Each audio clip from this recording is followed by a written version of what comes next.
Creating a balanced school list is a very important part of the application process, but at the same time, it's also a little tricky. Students who thoughtfully create a balanced list of schools have a lot more success during their application journey than students who blindly apply to dozens of schools. A well-balanced university list can reduce the stress you feel as well, as you know everything about the schools you apply to and you apply to the schools in a well-balanced manner. Now in this video, I'm going to be talking about the classifications of schools into the safety, target and reach categories.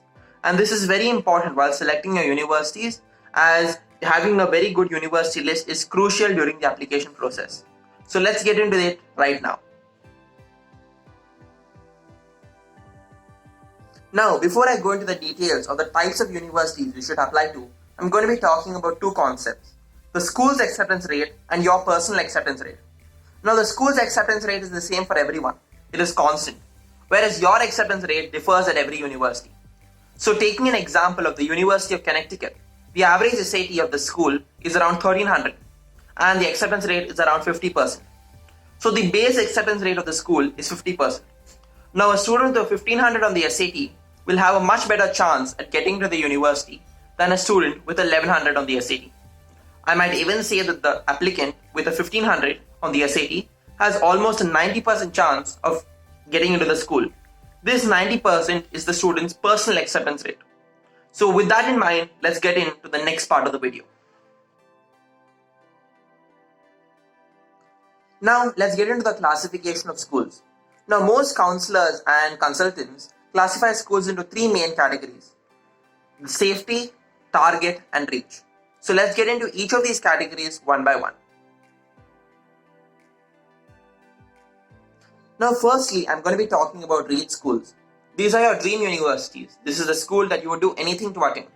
Now while applying to such a school, your academic credentials would fall on the lower end, maybe even below the school's average.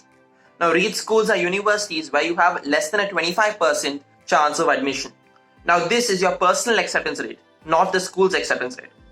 Now examples of common reach schools are Ivies like Harvard, Princeton and Yale, and other public universities as well like UCLA, UChicago, UC Berkeley and such universities. Now these universities are reaches for almost everyone, as even an applicant with a 1550 on the SAT is not sure of an acceptance to any of these schools. Next, the target schools. Now a target school is a university where you have a personal acceptance rate of 25 to 75%. A simple indicator of this is how your SAT/ACT scores compare to the average test scores of that school. Now let's take the University of Wisconsin. The average score on the SAT is around a 1370. Now if you have a 1400 on the SAT, you are a pretty good fit at the university. Again, all of your other extracurriculars and grades must align as well. But all in all, you have above a 50% chance of getting into the university. And this is a target school. Now, the safety schools. Now, safety schools are universities where you have a personal acceptance rate of 75 to 90%. Now, keep in mind, a safety school for a student with straight A's and a 1500 on the SAT is going to be very different from a safety school for a student with B's, C's and D's and 1100 on the SAT. So you need to choose your safety schools according to your strengths and weaknesses and stop worrying about the acceptance about the schools, but rather worrying about the financial aid and the money side of things at these schools. Now finally, at safety schools, it's important that you like the schools you're applying to, as there's no point applying to a school that you have absolutely no intention of attending. Now comes the question, how many schools should you apply to? Now out of the total number of schools you're applying to, you should probably apply to 1/3 of them as reach schools, 1/3 of them as target schools and 1/3 of them as safety schools. Generally, I think applying to 6 to 12 schools is good, as it will give you options without going overboard. Now the ideal number of schools to apply to is around 9, where you apply to 3 reaches, 3 targets and 3 safeties. But you could also apply to more schools if you really want it.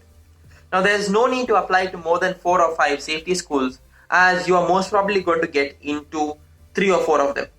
And it will be redundant, as you would have to choose between your safety schools.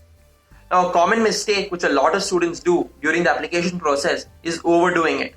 There is absolutely no need to apply to 20 or 25 schools, as if you have that many schools, there are surely 5 schools on your list which you have no plan on attending, even if you get in.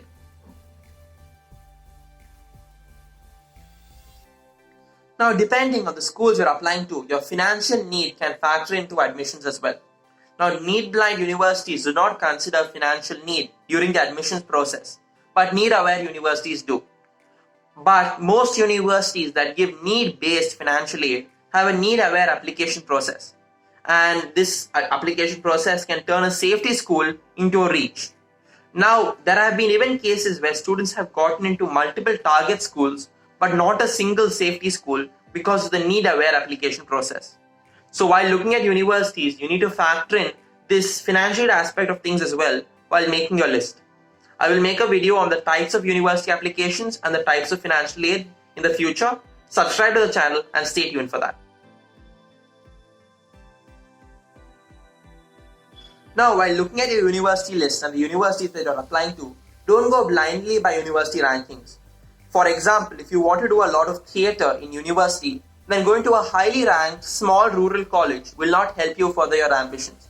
Now, do your research on the locations, the location type, the major you're applying for, the student population, any minors, and any other parameters that you think are important in a university. Finally, I would like to talk to you about the best way to create the university list. Now, according to me, the best way to do it is to make a list of around 30 universities and which you're interested in and start researching on them. Now, once you do your research, you can start eliminating them as well as putting them into the 3 categories as safety, target, and reach schools. Now, you can continue to eliminate schools until you have a balanced and practical list. Now, if you want me to make a complete video on the university shortlisting process, comment down below and I will make that video as well. So thank you for watching this video till the end. If you found it informative, please like and share it among your friends as well. Now, if you have any questions about the university application process or on any standardized tests, comment down below as well. I will see you in my next video.